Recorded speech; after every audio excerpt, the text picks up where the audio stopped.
ISPR এর তথ্যে যে একটি হাসপাতাল অন্তর্ভুক্ত হয়েছে সেটি হচ্ছে লুবনা, যে হাসপাতালের তথ্য সম্পর্কে আমরা এখানে আসার আগ মুহূর্তে তাদের সঙ্গে যোগাযোগ করেছি।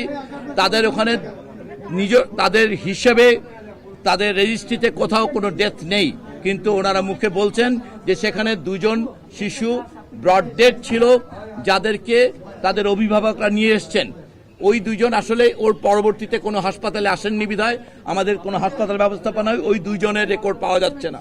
আমরা আশা করব আপনাদের মাধ্যমে ওই যারা লুবনা হাসপাতালে যেই 2 জন শিশু মারা গিয়েছেন সেকে লুবানা, ওইখানকার অভিভাবকদের আমরা অনুরোধ করব যেন ওনারা আমাদেরকে এই নামগুলোকে অন্তত এই তালিকাভুক্ত করার জন্য সাহায্য করেন।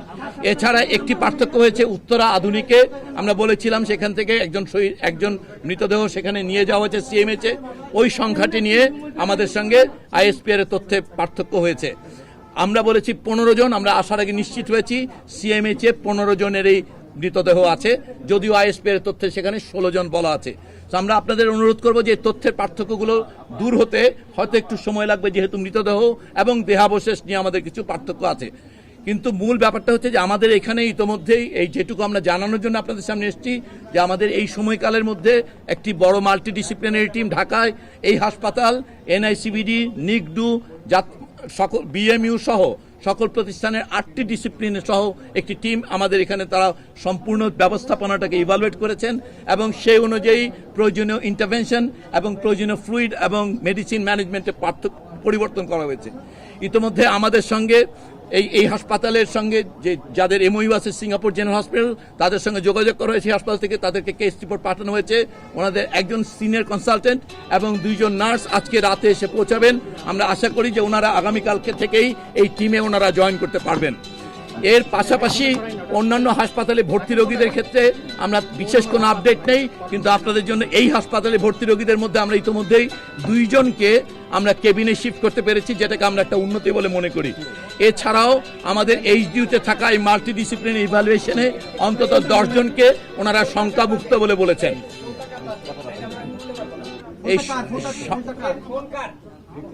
অতএব আমরা যেটুকু বুঝতে পারি আমাদের এখানে যারা চিকিৎসাধীন আছে তাদের মধ্যে 2 জন মোটা থেকে কেবিনে শিফট করার মতো এবং মাল্টিডিসিপ্লিনারি ইভ্যালুয়েশনে 10 জনকে শঙ্কামুক্ত বলে আমরা মনে করি। বাকি 30 জন এখন গ্রে আউট লাইনে বা একটা অস্পষ্ট জায়গায় আছে, যার মধ্যে 10 জনকে আমরা মনে করছি এখনো শঙ্কার মধ্যে আছেন, বাকিদের মাঝামাঝি জায়গায়। সো এই হচ্ছে মোটা থেকে আমাদের অবস্থা। আমরা আশা করি যে আমাদের এখান থেকে দেশের সর্বোচ্চ সকল বিশেষজ্ঞদেরকে এটার সঙ্গে যুক্ত করা হয়েছে এবং বিশেষ করে শিশু বিশেষজ্ঞের সকল ব্রাঞ্চ এখন এই টিমের সঙ্গে যুক্ত, যেহেতু প্রধানত রোগীরা শিশু। এইখানে আপনারা এই কালকে আমরা একটু আগে যে তথ্য দিয়েছিলাম সেখানে যে 2 জন শিক্ষকের কথা একজনে বলা হয়েছিল, সেটা 2 জন শিক্ষক হবে আসলে। আরেকজন শিক্ষক আমরা পেশা নির্বাহ তখন জানা ছিল না, আমরা উল্লেখ করতে পারিনি। ওই হাসপাতালে ওই স্কুলের 2 জন শিক্ষক আসলে ইতিমধ্যেই মৃত্যুবরণ করেছেন। এই হচ্ছে আমাদের দিক থেকে আপডেট এবং সংশোধন। সংখ্যাটা আবার যদি কোন রকম এক কথায় বলতে পারি আমরা এখানে প্রায় 70 থেকে 80 ধরনের ওষুধ সরঞ্জামাদির প্রয়োজন, যেগুলো সম্পূর্ণ ইনভেন্টরি করে এখানে সংগ্রহ করা আছে এবং আগামী 72 ঘন্টার জন্য আমাদের প্রস্তুতি আছে। এরপরে যদি কালকে বিদেশি দল আসার পরে যদি কোনো ধরনের নতুন কোনো ডিভাইস এবং ওনারাও কিছু যন্ত্রপাতি নিয়ে আসবেন, সো যদি কোনো কিছুর প্রয়োজন পড়ে আমরা এই ব্যাপারে একদম সরকারের স্বাস্থ্য পরিবার কল্যাণ মন্ত্রণালয় নিশ্চিত করছে যে সকল ধরনের সরঞ্জাম, ঔষধ, ফ্লুইড অথবা অন্যান্য যা প্রয়োজন সেগুলো এই হাসপাতালে ব্যবস্থা করবে। এছাড়াও আপনারা এই সংখ্যায় বারবার পিরাপিরি করতে সংখ্যাতে একটু পার্থক্য হচ্ছে, তারপর আমরা বলেছি ইতিমধ্যেই যে আবারও বলতে হবে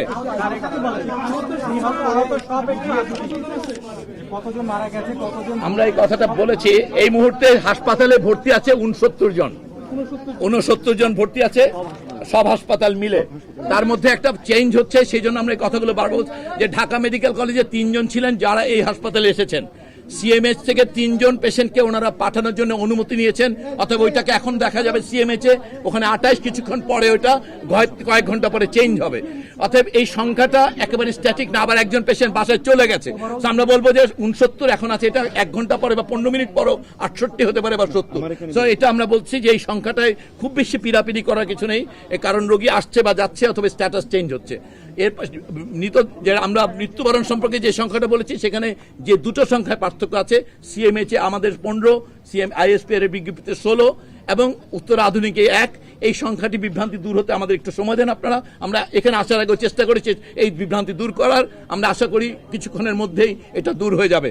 তো সংখ্যাটি এই মুহূর্তে আমরা যেটা বলেছি, আমাদের দিক থেকে বললে আমরা বলবো এটা 29, এবং সেক্ষেত্রে 15 জন সিএমএইচে, 10 জন এইখানে, আমরা যেটা এর আগে যেভাবে বলেছি সেই সংখ্যাটাই থাকবে, এবং তার মধ্যে আনআইডেন্টিফাইড আমাদের মতে এখন পর্যন্ত 6।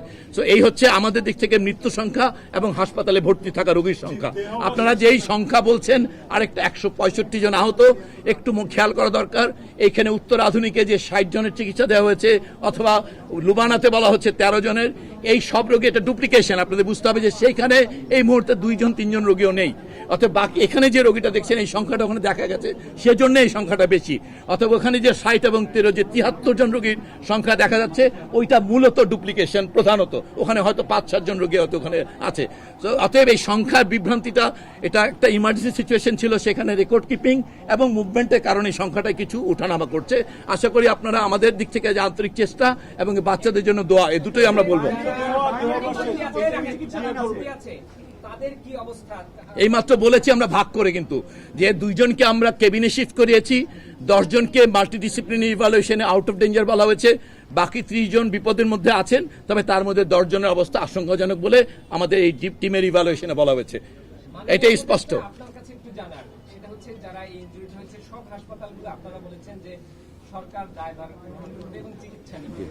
কোর্টে একটি ঘোষণা দিয়েছে যে যারা আহত হয়েছে তাদের একটি টাকারও অ্যামাউন্ট বলেছে, এবং এরা যারা আহত হয়েছে এখন যারা ভর্তি আছে বিভিন্ন হাসপাতালে, তাদের বিদেশে নেওয়ার প্রয়োজন হয়, সেটা কি ব্যবস্থা করবেন?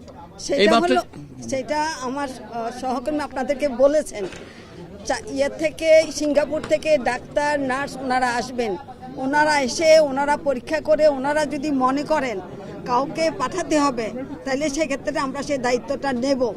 আর যদি পাঠাতে না হয় তাহলে আমরা পাঠাবো না।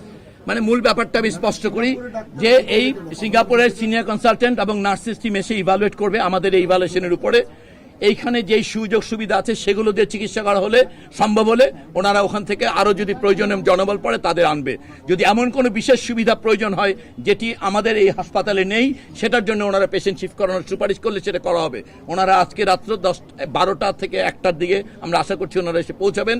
অতএব আমরা রাতে ওনারা ইন্সপেক্ট করতে পারেন, রিভিউ করতে পারেন, অথবা কালকে ভোরে ওনাদের রিভিউ করার পরে যদি সত্যি এমন কোনো চিকিৎসা সুবিধা থাকে যেটা আমাদের এখানে নেই এবং ওনারা মনে করছেন সেটা সেই রোগীর জন্য প্রয়োজন, সেই ক্ষেত্রে ওনারা সুপারিশ করলে অবশ্যই রোগীকে জরুরি ভিত্তিতে স্থানান্তরের ব্যবস্থা করা হবে। স্যার, আমরা সংখ্যাটা নিয়ে কেন বারবার বলছি? সংখ্যার জন্য উত্তরায় মাইলস্টোনে সাংবাদিকদের মেরেছে যে আমরা ভুল সংখ্যা দিচ্ছি, আমরা কম বলছি। স্যার, আপনি কথা শেষ করতে দিবেন? আপনারা যদি সমন্বিত একটি সংখ্যা আমাদেরকে দেন, আপনি সকাল 8টার পর এখন দুপুর 2টায় দিয়েছেন, এর মাঝে যে লম্বা সময় আমাদের কাছে সরকারি কোনো ইনফরমেশন নেই। আপনাদের একটা জনসংযোগ বিভাগ আছে, সেখান থেকে যদি আমাদেরকে প্রতি ঘন্টায় আপনারা এসএমএস দেন, আমাদের তো বারবার এত লোকের আসার দরকার নেই, আমরা আসতে চাইও না স্যার। আপনারা যদি ঘন্টায় ঘন্টায় তথ্য মন্ত্রণালয় বা আপনাদের জনসংযোগ থেকে আমাদেরকে একটা আপডেট দেন যে এতজন মারা গেছে, এতজন অসুস্থ, এত হাসপাতালে আছে স্যার, তাহলে মানুষ তো উদ্বিগ্ন এই শিশুদের খবরটা জানার জন্য। আচ্ছা, আমরা আপনাদের পরামর্শটা গ্রহণ করলাম। আমরা প্রেস ব্রিফিং আমরাও চাই না যে এইভাবে আসলে অনেক মানুষ মেরে দেওয়া হোক। এখন থেকে প্রতি 1 ঘন্টা পরে আপনাদের কোনো একটা পার্টিকুলার গ্রুপ থাকলে সেই গ্রুপে মিনিস্টার অফ হেলথের পিআরও, আমরা জানি মিনিস্টার অফ হেলথের পিআরও থেকে 1 ঘন্টা পর পর যদি উল্লেখযোগ্য পরিবর্তন, যেমন বলছি আহতের সংখ্যা এবং নিহতের সংখ্যা, এই দুটো আপনাদের জানানো হবে। ঠিক আছে, ধন্যবাদ। জি জি, একটা ব্যাপার হ্যাঁ বলেছে, এটা তো মৃতদেহ এবং এগুলো দেহাবশেষ বলছি আমরা, কিন্তু যেহেতু সম্পূর্ণ স্ট্রাকচার সেজন্য দেহাবশেষ। একটি ক্ষেত্রে এটা দেহাবশেষটাকে নিয়েও বিভ্রান্তি আছে, এতখানি এটা পুড়ে গেছে, এটা কয়লা।